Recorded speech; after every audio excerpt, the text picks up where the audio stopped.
Assalamualaikum warahmatullahi wabarakatuh. Alhamdulillah, wassalatu wassalamu ala rasulillah Sayyidina Maulana Muhammad ibn Abdillah, la haula wa la quwata illa billah, amma ba'd. Yang saya banggakan anak-anak MTS NU TPS Kudus, pada kesempatan kali ini saya atas nama guru mata pelajaran prakarya kali ini kita akan membahas tentang sub pokok bahasannya adalah dasar-dasar elektronika. Ini bisa kalian lihat di buku LKS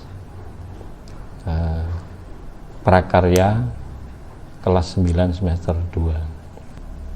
Wawasan elektronika. Elektronika adalah ilmu yang mempelajari alat listrik arus lemah yang dioperasikan dengan cara mengontrol aliran elektron atau partikel bermuatan listrik dalam suatu alat seperti komputer, peralatan elektronik, termokouple, semikonduktor, dan lain sebagainya. Ilmu yang mempelajari alat-alat seperti ini merupakan cabang dari ilmu fisika, sementara bentuk desain dan pembuatan sirkuit elektroniknya adalah bagian dari teknik elektro, teknik komputer, dan ilmu atau teknik elektronika dan instrumentasi. Peralatan elektronik atau electronic device adalah alat-alat yang menggunakan dasar kerja elektronik. Ini biasanya disebut sebagai peralatan elektronik.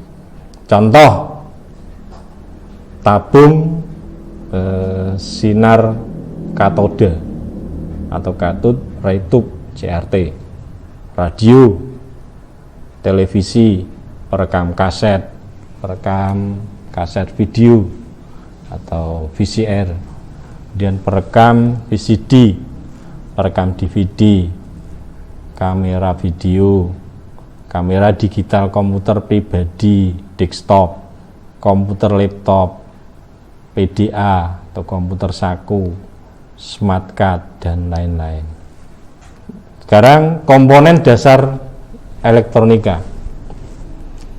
Komponen dasar elektronika adalah suatu cabang teknik atau fisika yang mengendalikan aliran elektron atau partikel yang bermuatan listrik pada komponen-komponen aktif seperti transistor, dioda, dan IC, serta komponen-komponen pasif elektronika seperti resistor, kapasitor, dan induktor. Di sini nanti yang kita bahas apa itu transistor, apa itu kapasitor, dan apa itu induktor. Kita tahu dalam kehidupan sehari-hari peralatan elektronik ini sangat membantu, seperti telepon, ini bunyinya sebagai untuk berkomunikasi, kemudian TV untuk sebagai hiburan, dan kamera digital dan sebagainya. Kita lanjut, jenis dan manfaat komponen dasar elektronik. Yang pertama adalah resistor. Resistor itu apa? Resistor itu merupakan komponen elektronik yang memiliki 2 pin dan didesain untuk mengatur tegangan listrik dan arus listrik dengan resistansi tertentu atau tahanan, dapat memproduksi tegangan listrik di antara kedua pin. Nilai tegangan terhadap resistansi berbanding lurus dengan arus yang mengalir.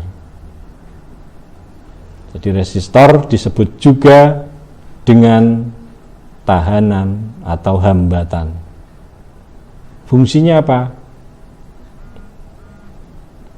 Resistor itu berfungsi untuk menghambat arus listrik yang melewatinya.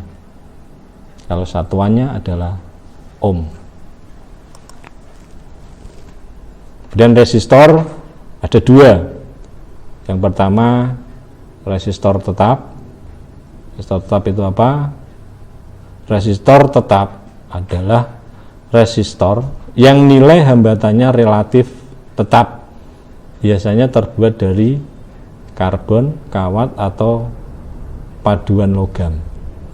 Nilai hambatannya ditentukan oleh tebal dan panjangnya lintasan karbon. Panjang lintasan karbon tergantung dari kisarnya alur yang berbentuk spiral. Ini adalah gambar contoh dari resistor tetap. Pilihan yang kedua, resistor variabel. Resistor variabel itu apa?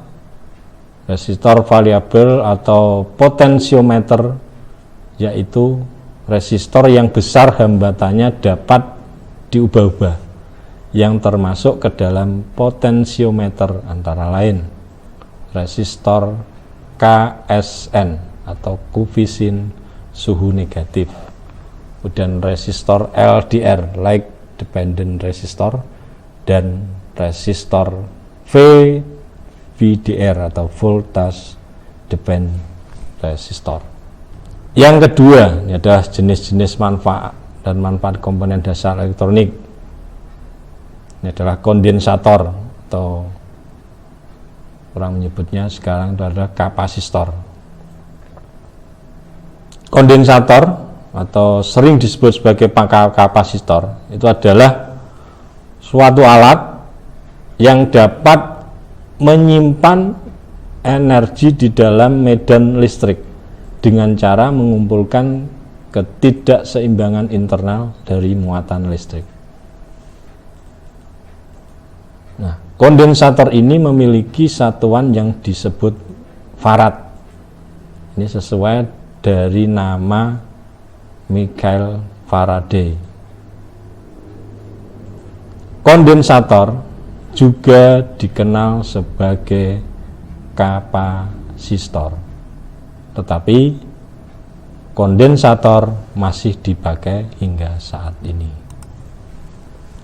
Beberapa fungsi utama kapasitor atau kondensator. Satu, itu adalah sebagai penyaring atau filter pada rangkaian regulator DC atau power supply untuk meminimalisir tegangan triple AC yang masih tersisa. Yang kedua, sebagai pembangkit pulsa atau frekuensi dalam rangkaian osilator. Dan yang ketiga adalah sebagai penggeser pasa. Lanjut, yang keempat adalah sebagai coupling, yakni penghubung antara dua buah rangkaian elektronika seperti pada rangkaian penguat amplifier yang menghubungkan rangkaian preamp dengan amplifier. Kelima, fungsi kapasitor lainnya dalam rangkaian elektronika adalah sebagai filter dan kopling pada rangkaian power supply, penggeser fasa, pembangkit frekuensi pada rangkaian osilator, dan juga dapat digunakan untuk mencegah percikan bunga api yang dapat terjadi pada saklar. Sekarang sifat dasar dan cara kerja dari kapasitor. Sifat dasar kapasitor adalah kemampuan yang dapat menyimpan muatan listrik, tidak dapat dilalui arus DC direct current, dapat dilalui arus AC alternating current, dan juga dapat sebagai impedansi atau resistansi yang nilainya tergantung dari frekuensi yang diberikan oleh sumbernya. Cara kerja kapasitor yang pertama adalah mengalirkan elektron menuju kapasitor. Setelah kapasitor sudah dipenuhi dengan elektron, maka tegangan tersebut akan mengalami perubahan. Selanjutnya, elektron akan keluar dari kapasitor dan menuju rangkaian elektronika. Dengan begitu, kapasitor akan dapat membangkitkan reaktif suatu rangkaian. Jadi ini adalah gambar dari si kapasitor.